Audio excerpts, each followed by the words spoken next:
بسم اللہ الرحمن الرحیم۔ السلام علیکم جی، کیسے ہیں سب؟ ٹھیک ہیں؟ امید کرتا ہوں آپ بالکل خیر خیریت سے ہوں گے۔ اچھا، آج میرے سامنے جو ٹاپک ہے وہ ہے جی باہو بہار میر امن دلوی، اور اس میں جو کردار نگاری ہے آج والا یہ ٹاپک ہے۔ یہ ٹاپک ہے جی سرگودا یونیورسٹی پارٹ 1 اردو کا افسانوی ادب، تیسرا پرچہ جو ہے اس کا یہ ٹاپک ہے باہو بہار میر امن دلوی، اس میں کردار نگاری۔ تو آج اس کے بارے میں بات کریں گے۔ تو اس میں پہلے جو ہے وہ کچھ کوسچنز ہیں جی۔ باہو بہار کی داستان مختصر طور پر بیان کیجیے اور اس کے کرداروں کا جائزہ لیجیے۔ دوسرا سوال ہے، میر امن نے داستان کی غیر فطری فضا میں رہتے ہوئے جو کردار پیش کیے ہیں وہ زندگی سے قریب معلوم ہوتے ہیں، بحث کریں۔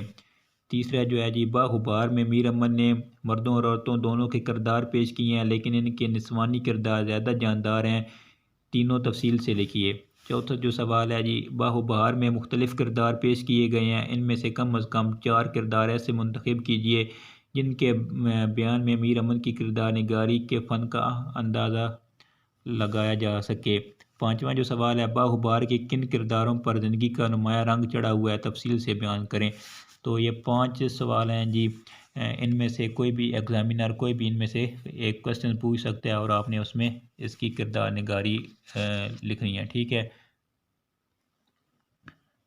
اچھا جی، آج کا جو ٹاپک ہے وہ شروع کرتے ہیں جی۔ میر امن کے سامنے کردار نگاری کے وہ اعلیٰ محسن نہیں تھے جو بعد ازاں اردو کی افسانوی نثر کو نصیب ہوئے۔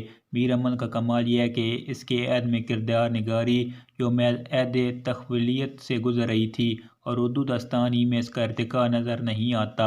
میر امن نے اپنے موج اثر قلم سے کردار نگاری کو ایک شان و شوکت عطا کی۔ میر امن نے ان کرداروں کے گرد عملی زندگی کے ایسے خوبصورت دائرے کھینچے ہیں کہ وہ عام انسانوں کی سطح پر نظر آنے لگتے ہیں، لیکن ان کی کردار نگاری کو تمام تر عیوب سے پاک سمجھنا بھی درست نہیں ہے، بلکہ ان میں بھی بعض ایسی خامیاں موجود ہیں جو اردو کی دوسری داستانوں کے کرداروں سے جھلکتی ہیں۔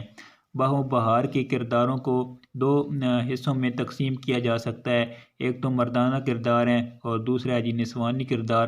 مردانہ کرداروں میں درویش اول جو ملک یمن کے تاجر خواجہ احمد کا بیٹا ہے، درویش دوم جو فارس کا شہزادہ ہے، درویش سوم جو عجم کا شہزادہ ہے، اور درویش چہارم جو چین کا شہزادہ ہے، بادشاہ آزاد بخت اور خرد مند اہم کردار ہیں۔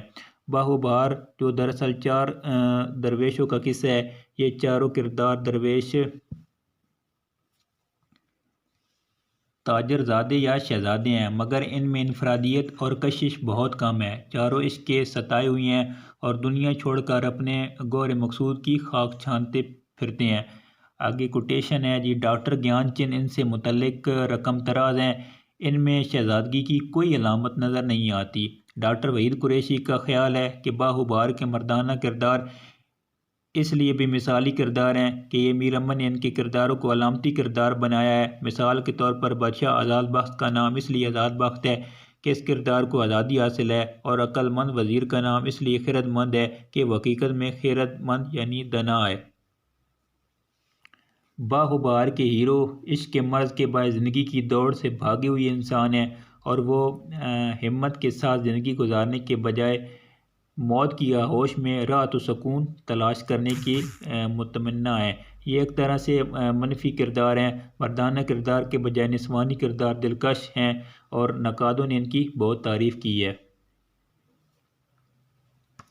ڈاکٹر سلیم اختر رقم طراز ہیں۔ مردوں کے برعکس نسوانی کرداروں میں زندگی اور حرکت کے آثار پائے جاتے ہیں۔ باہو بہار کے نسوانی اور مرکزی کرداروں میں دمشق کی شہزادی، بصرہ کی شہزادی، وزیر زادی، زیرباد کی شہزادی، سرندیب کی شہزادی، شہزادی فرنگ اور چوتھے درویش والی نازنین اپنی اہمیت اور کشش کے باعث قابل توجہ ہیں۔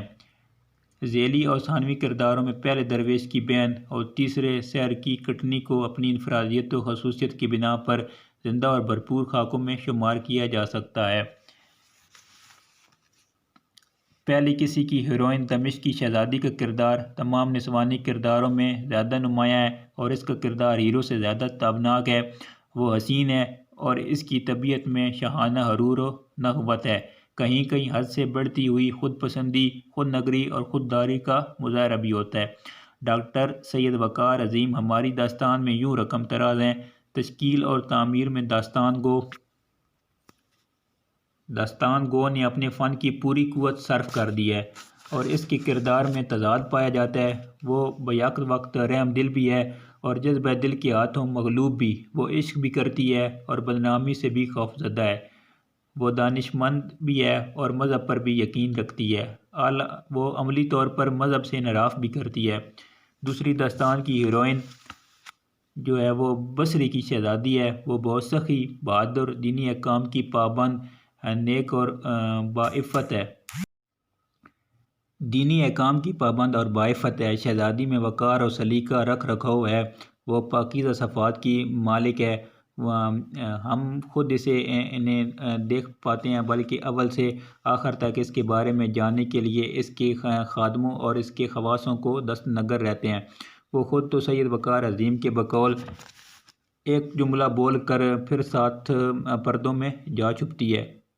وہ دوسرے درویش کی محبوبہ ہے اور اسی شہزادہ فارس کی آخر میں بیوی بن جاتی ہے۔ وہ اپنے باپ سے متفق نہ ہو کر جنگل میں عبادت و ریاضت میں مصروف رہتی ہے اور اس نے ایک بزرگ سے جھونپڑی بنانے کے لیے زمین کھودنے کو کہا اور یہاں خدا کی قدرت سے خزانہ ملا اور اس نے عالی شان محل تعمیر کیا۔ جب اس کے باپ کو معلوم ہوا کہ اس کی بیٹی کو تقدیر نے مالا مال کر دیا ہے تو اس نے خدا کے حضور توبہ کر لی اور باپ کی وفات کے بعد بیٹی جانشین ہوئی۔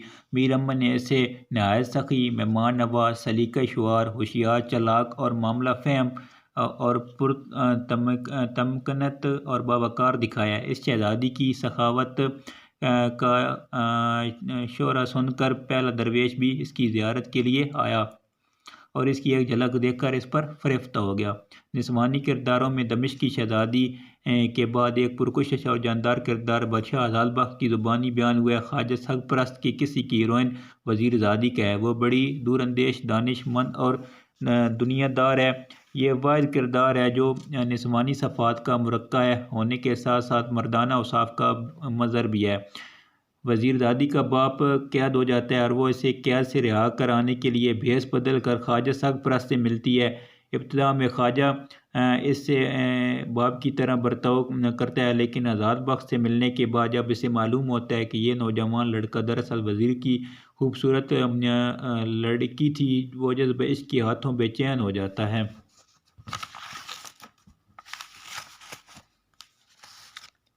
بادشاہ اس کی بے چینی دیکھ کر اس کی شادی وزیر دادی سے کروا دیتا ہے۔ جب اس کے کھیلنے کے دن تھے اور خواجہ سگ پرست کی عمر 50 سال تھی، بقول ڈاکٹر عابد حسین، عورتوں میں وزیر دادی نے کم عمری میں قربانی اور محبت کی جو مثال پیش کر دی ہے اس کا جواب نہیں۔ زیر باد کی رانی کی کہانی ہم خواجہ سگ پرست کی زبانی سنتے ہیں۔ یہ خواجہ کی سرگزشت کا ایک اہم کردار ہے۔ یہ زیر باد کی راجہ کی بیٹی ہے اور اس کی شخصیت کے 2 پہلو بہت نمایاں ہیں۔ ایک طرف وہ بہادر، باہمت اور مردانہ اوصاف کی حامل ہے اور اس کی رگوں میں راجپوتی لہو دوڑتا ہے۔ وہ وفا کی دیوی ہے۔ دوسری طرف وہ سالہ سال کی رفاقت کو بھول جاتی ہے اور وہ عشق کرنے کے بعد ہر دم بدنامی سے ڈرنے والی ایک ایسی کمزور عورت ہے جس میں نسوانی رقت قلب اور درد مندی بھی موجود ہے۔ نسوانی کرداروں میں ایک خاص کردار جس میں انفرادیت بھی ہے اور جو پڑھنے والوں کو اپنی طرف مائل کرتا ہے اور متوجہ رکھتا ہے، وہ خواجہ سگ پرست کی داستان کی ہیروئن سر اندیب کی شہزادی کا ہے۔ میر امن نے اسے خالص ہندوستانی مزاج کی حامل ہندو راجکماری کے روپ میں دکھایا ہے۔ وہ کھلے ماحول کی پروردہ ہے جہاں پردہ کرنے کا رواج نہیں۔ وہ مردوں کی طرح آزادانہ جنگلوں میں گھومتی اور شکار کرتی ہے۔ وہ خواجہ سگ پرست کو زخموں میں چور دیکھتی ہے تو مضطرب ہو جاتی ہے، مرہم پٹی اور دیکھ بھال کرتی ہے اور شراب پلاتی ہے اور اس کے کردار میں لچک اور اسے غصہ بھی آتا ہے۔ وہ جب خواجہ سگ پرست کو نماز پڑھتے دیکھتی ہے تو اپنے کیے پر پچھتاتی ہے تو ہم پرست ہے اور اسے خواجہ پر غصہ آتا ہے، لیکن جب مسلمان ہو جاتی ہے تو خود نماز پڑھتی ہے۔ المختصر سر اندیب کی شہزادی کا کردار باوقار، باہمت اور ہوش مند ہے۔ یہ تھوڑا سا لفظ مشکل ہے تو آپ کو نے اس کو چھوڑ دینا ہے۔ میر امن کا تخلیق کردہ یہ کردار بھی دونوں میں ایک ارتعاش پیدا کر دیتا ہے۔ باہو بال کے ذیلی اور ضمنی کرداروں میں پہلے درویش کی بہن اور تیسرے درویش کی قصے والی کٹنی اپنی الگ انفرادیت رکھتی ہے۔ پہلے درویش کی بہن کا کردار ٹھیٹھ ہندوستانی عورت کا کردار ہے، وہ گھریلو سگڑ اور معاشرتی سماجی رسم و رواج کی پابند اور ورثہ دار ہے۔ وہ بھائی سے بے پناہ محبت کرتی ہے اور اس کے اچھے اور برے کے بارے میں سوچتی ہے۔ پہلے درویش کی زبانی سنیے۔ امام ضامن کا روپیہ میرے بازو پر باندھا، دہی کا ٹیکا ماتھے پر لگا کر آنسو پی کر بولی، سدھار ہو تو بے خدا کو سونپا۔ ارد درویش کی بہن میں ہندوستانی عورت، ہندوستانی بیٹی اور ہندوستانی بہن کے مکمل اور مثالی کردار کی تصویر بھی ہے، اور ایک خاص قسم کی معاشرت اور تمدن کی صدیوں کی پیدا کی ہوئی روایات کا عکس بھی۔ اس عورت نے جو کچھ کہا ہے وہ اسے ان گنت نسلوں سے منتقل ہوتی ہوئی تربیت کی بدولت حاصل ہوا۔ تیسرے دستان کی کٹنی بالکل ذرا کی ہمارے سامنے آتی ہے، لیکن گہرا اور پائیدار نقش چھوڑ جاتی ہے، یعنی وہ تھوڑی دیر کے لیے جو ہے نا آتی ہے۔ اس کا کردار حقیقی اور جاندار ہے۔ تیسرا درویش ایک بڑھیا شیطان کی خالہ کہہ کر اس کا ذکر کرتا ہے، اور اس تخاطب میں اس کی عیاریاں عیاں ہو جاتی ہیں۔ دمشق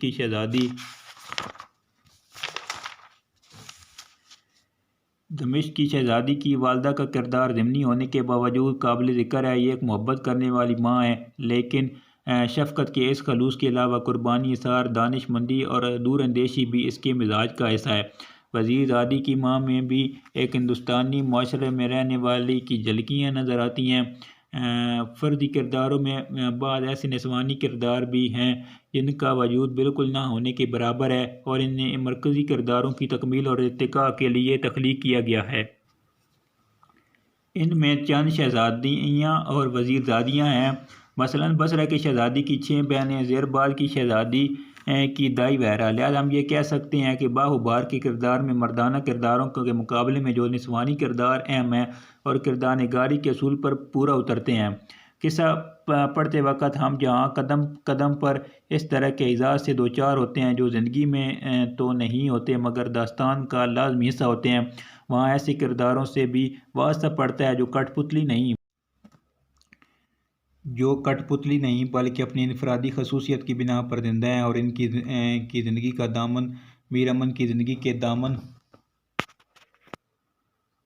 دامن کے ساتھ بندھا ہوا ہے۔ مردانہ کردار ایسے بے جان ہیں کہ آدمی کو ان پر ترس تو آتا ہے، مگر پڑھنے والے کے دل میں اگلے لفظ کے ساتھ شوق کا شعلہ تیز نہیں ہوتا بلکہ بجھا سا رہتا ہے۔ اگر کہیں یہ شعلہ بھڑکتا ہوا نظر آتا ہے تو ہیرو کے وجود سے نہیں بلکہ ہیروئن کی موجودگی سے۔ اس کو اتنا دیکھا جا سکتا ہے مگر 2 آنکھوں سے کتنا دیکھا جا سکتا ہے۔ ٹھیک ہے جی، تو یہ تھا جی آج کا ٹاپک، باہو بار میر امن دہلوی، اس کی جو ساری جو کردار نگاری ہے، تو آپ نے یہ سوال اچھے طریقے سے آپ نے یاد کر لینا۔ ٹھیک ہے، بہت شکریہ۔ میرے چینل کو آپ ضرور سبسکرائب کر دیں۔ اللہ حافظ۔